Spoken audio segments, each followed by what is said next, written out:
Good morning guys. Article 323 हम part 14 services under the union and the states पढ़ रहे हैं। तो क्या है ये article? Reports of public service commission. Public service commission की एनुअल रिपोर्ट किसको सबमिट करते हैं, उसके साथ क्या किया जाता है उसके बारे में पहले क्लोज में है। It shall be the duty of the union commission to present annually to the president a report as to the work done by the commission and on receipt of such report the president shall cause a copy thereof together with a memorandum explaining as respect the cases if any where the advice of the commission was not accepted, the reasons for such non acceptance to be laid before each house of parliament. भाई इसमें क्या बताया गया है, UPSC का duty बनता है हर साल अपना जो एनुअल रिपोर्ट है तैयार करके प्रेसिडेंट को सबमिट करेगी। उसका एक मेमो भी सबमिट होता है, ठीक है। उसमें यूपीएससी के कौन कौन सी एडवाइसेस को गवर्नमेंट ने एक्सेप्ट नहीं किया वो लिखा होता है। और ऐसे रिपोर्ट जो ये सबमिट करेगी यूपीएससी प्रेसिडेंट साहब को, ऐसी जो रिपोर्ट है सबमिट करने के बाद प्रेसिडेंट को उस रिपोर्ट को पार्लियामेंट के दोनों हाउसेज लोकसभा और राज्यसभा में टेबल पे ले किया जाता है। ये बात बोल रहा है हमारा ये फर्स्ट क्लोज। उसके बाद है second clause, it shall be the duty of a state commission. Same सी बात वहाँ पे क्या है, स्टेट के यूपीएससी की बात कर रहे हैं, यहाँ पे स्टेट पीएससी वो जो रिपोर्ट है वो सबमिट किसको करेगी, गवर्नर को करेगी। फिर उसके बाद गवर्नर क्या करेंगे भाई, उस रिपोर्ट को कहाँ पे, स्टेट लेजिस्लेचर में टेबल पर ले करवाएंगे। वही बात बोल रहा है, देख लेते हैं थ्योरी पार्ट में।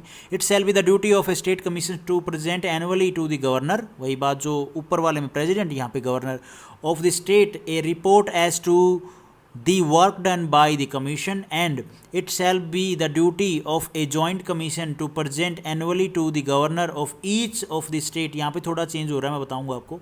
states the needs of which are served by the joint commission a report as the work done by the commission in relation to that state, and in either case the governor shall on receipt of such report cause a copy thereof together with a memorandum explaining as respects the cases if any where the commission was not accepted, the reason for such non acceptance to be laid before the legislature of the मैंने आपको जो ऊपर बताया same यहाँ पे apply कर दो, ठीक है। यहाँ पे मान लो एक स्टेट है, ठीक है, स्टेट गवर्नमेंट, उसमें क्या स्टेट पीएससी है, वो अपनी रिपोर्ट किसको सबमिट करेगी भैया, एनुअल रिपोर्ट वो करेगी गवर्नर को। गवर्नर उस रिपोर्ट को भैया फिर क्या कराएंगे, स्टेट लेजिस्लेचर में टेबल पे ले कराएंगे। ये बात होगी एक, तो इसमें ये बोली गई। दूसरा यहाँ पे जो बात आती है, ये यहाँ पे जो जिक्र हुआ है जॉइंट कमीशन, हमने पीछे काफ़ी आर्टिकल में पढ़ा यूपीएससी कंडक्ट करवा सकती है एग्ज़ाम भाई अगर 2 या 3 स्टेट मिलके बोलें तो यहाँ पे वही जॉइंट कमीशन होता है, 2 या 3 स्टेट का होता है ये। इसमें क्या होता है, ये जो कमीशन है ये अपनी जो एनुअल रिपोर्ट है वो किसको सबमिट करेगा भाई, जॉइंट कमीशन में 3 स्टेट हैं तो वो अपने अपने गवर्नर को, जो 3 स्टेट हैं वो अपने अपने स्टेट के गवर्नर को जो रिपोर्ट है एनुअल वो सबमिट करेंगे, ठीक है जी। एक बात तो ये हो गई।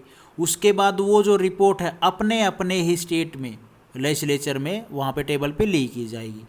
भाई जॉइंट कमीशन है तो जो रिपोर्ट बनेगी वो तीनों गवर्नर के पास, 3 स्टेट हैं तो तीनों स्टेट के गवर्नर के पास जाएगी। उसके बाद वो हर उस स्टेट के स्टेट लेजिस्लेचर में ले की जाएगी टेबल पे। उसके बाद यहाँ पे बोल रहा है जो मैंने ऊपर बताया, एनुअल रिपोर्ट के साथ साथ एक मेमोरेंडम भी सबमिट किया जाता है। उसमें ये होता है कि जो एडवाइस पब्लिक सर्विस कमीशन ने की वो गवर्नमेंट ने एक्सेप्ट नहीं किया, उसके बारे में होता है, वो सारी डिटेल होती है। होप आपको ये दोनों क्लोज समझ में आए होंगे। इसमें यूपीएससी के बारे में था, ठीक है, वो अपनी जो एनुअल रिपोर्ट है वो प्रेसिडेंट साहब को देंगे, ओके, और प्रेसिडेंट साहब उसके बाद उसको दोनों हाउस में मतलब राज्यसभा लोकसभा पार्लियामेंट में टेबल पे ले करेंगे। यहाँ पे स्टेट है, एक स्टेट का क्या स्टेट पीएससी है वो अपना क्या करेगा, जो पब्लिक सर्विस कमीशन है वो स्टेट का, वो जो एनुअल रिपोर्ट है वो गवर्नर को देगा, गवर्नर उसको फिर स्टेट लेजिस्लेचर में टेबल पे ले करवाएंगे, ठीक है जी। और जॉइंट कमीशन में है तो जितने भी स्टेट हैं वो अपने अपने गवर्नर को जो रिपोर्ट है वो सबमिट करेंगे, और वो रिपोर्ट फिर उस हर स्टेट में जितने भी स्टेट हैं उनके अपने अपने स्टेट में स्टेट लेजिस्लेचर के पास जाएगी। और एक मेमोरेंडम भी तैयार किया जाता है जिसमें ये होता है जो पब्लिक सर्विस कमीशन की एडवाइस है जो गवर्नमेंट ने नहीं एक्सेप्ट की, ठीक है। तो यही था आर्टिकल हमारा 323। Thank you for watching this video. Video आपको ठीक लगी तो लाइक करना, चैनल पे नए हो तो भाई सब्सक्राइब करना।